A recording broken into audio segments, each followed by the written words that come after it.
Hi, this video is going to show you how to respond to text messages through LibChat. Text messages come through on the same console that chat messages come through. So you can look at this console overview to see a little bit more about it. We don't have the group chat capability, so don't worry about that part. We're just going to try to keep it simple with this. So this is what it looks like, and I'm going to send a text message to this through a phone so you can see how that works. Okay, so I sent a message and I put in just this test message. I'm looking for some information. I'm a business student. On their end, the people who are texting, it asks them to put in their their information if they're, say, if it's for a class or if they're needing some kind of specific information. But a lot of people aren't that specific. They just say hello or hi, I'm looking for this or that. And you got to text back and forth with them a little bit, give them that reference interview to see what they're actually looking for. So you can preview it. And yeah, actually with a class, they can't really tell you with text. Sometimes they just say that they're a business student or they kind of explain where they're coming from. Sometimes they don't. Text is pretty simple. It's asked via SMS, and this will come into play with something I'll show you in a minute. When you want to claim it, you just claim it. That's how you answer it. You have to claim it and then you have to answer it. It makes you click a couple of times. But there it is, and you can type it in and say, hi, what are you looking for? What are you looking for? Which class are you in?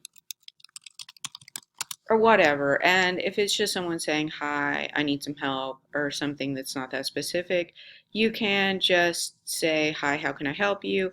And the nice thing about this is that it tells you how many characters you have remaining. If it's a longer message, you can send it to them two messages, but it's going to divide your 300 characters into 250 character messages. And what this means here is a private answer. If they're it will appear on that LibAnswer site that it like is a public answer if you uncheck that. So just use your judgment on that. A lot of things people ask over SMS aren't necessarily super private questions, but they just don't apply to everybody. So you can just leave it like that most of the time.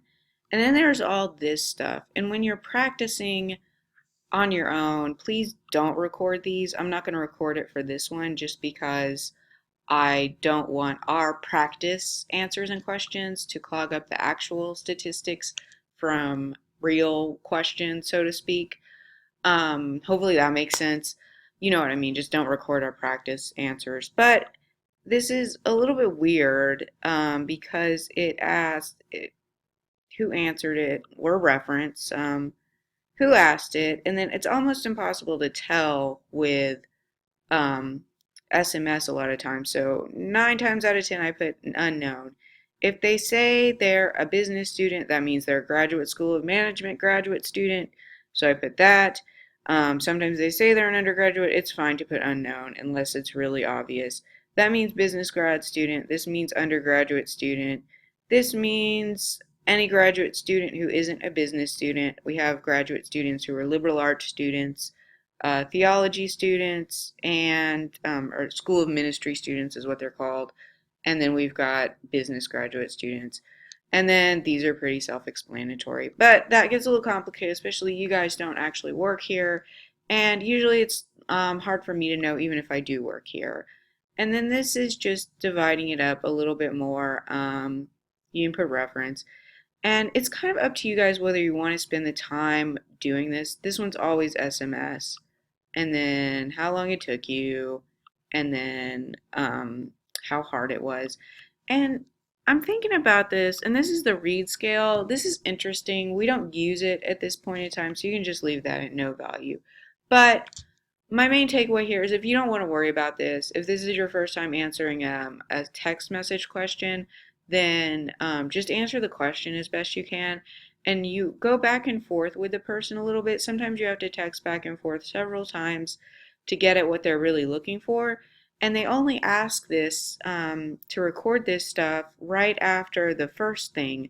So it's impossible to know what all this stuff is if someone just says hi. You don't know how long it's going to take. You don't know what the difficulty level is going to be.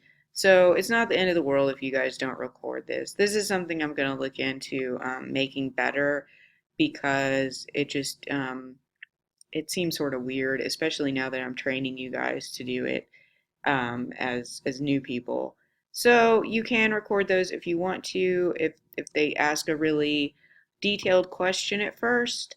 But if they don't, or if you just feel like this is just going to make you more nervous or take up too much of your time, you don't have to worry about it.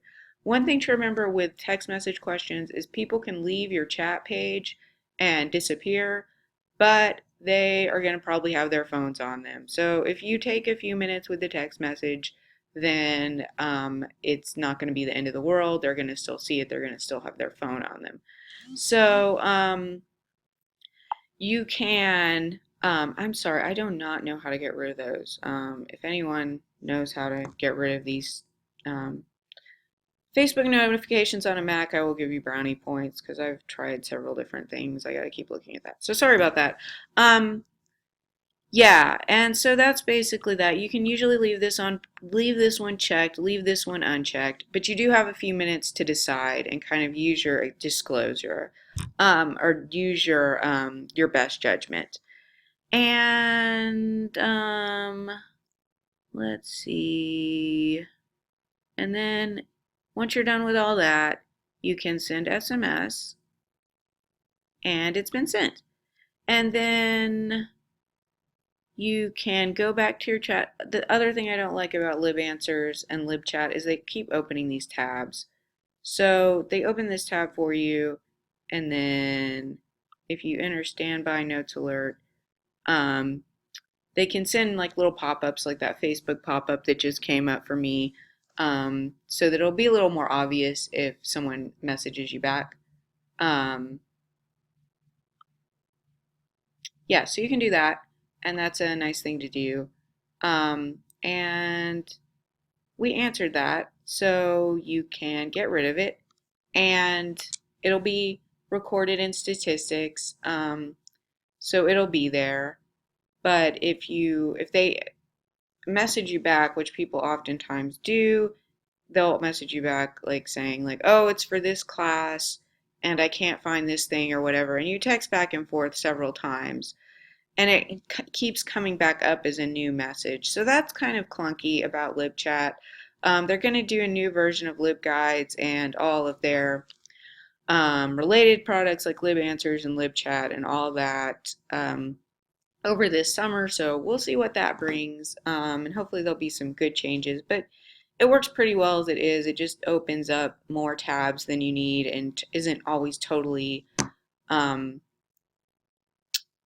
obvious when you're done with a chat. But once it says success, your message has been sent, then it's on the patron side to send you back another message. It's their responsibility to get back to you. So that's basically how that works. Hopefully that made sense.